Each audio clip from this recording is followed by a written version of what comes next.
ஏன்னா, திருவண்ணாமலையில அந்த சேர்மன் டிஸ்குவாலிஃபிகேஷன் சொன்னேன்ல, கோவிலுடைய காலசந்தி பூஜையோட இடத்த ஆக்கிரமிச்சு வச்சிருந்தான் அந்த ஜீவானந்தம்.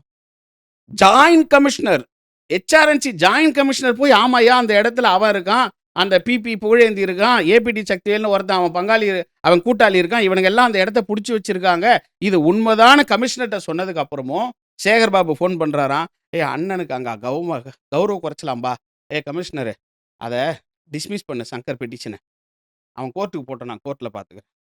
அப்படித்தான் கமிஷனர் டிஸ்மிஸ் பண்ணாரு. முரளிதரன் ஐஏஎஸ் கேளுங்க, தயவு செஞ்சு மன்னிச்சிருங்க சங்கர், என்கிட்ட மன்னிப்பு கேட்டாரு.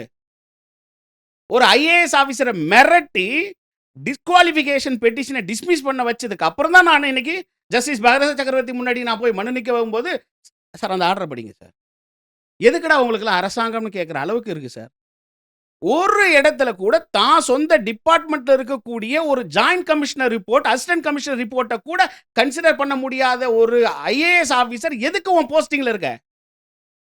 நான் கேட்கல, சென்னை உயர்நீதிமன்றம். இதெல்லாம் நீதித்துறையில இருந்து கேட்ட கேள்வியெல்லாம் நீங்க ஊடகத்துல கொண்டே வரல சார். இதுல ஜெயிச்சார் ஏவாவேல். இந்த மாதிரி தீர்ப்பு எனக்கு எதிராக எது வந்தாலும் தயவு செஞ்சு நீங்க போட்டுறாதீங்கன்னு லட்சக்கணக்கில் கவனிக்கிறதுல நீங்க சொல்ற மாதிரி கில்லாடி. ஏன்னா எதிர்கட்சிகளே கவனிக்கிறவர் எங்க அண்ணன். நான் ஏன் இவ்வளோ ஃபோர்ஸாக கேட்டேன் அப்படின்னா, ஒரு அரசியல்வாதி வந்து எல்லாத்தையும் தன் கண்ட்ரோல் வச்சிருக்கார், எல்லாத்தையுமே.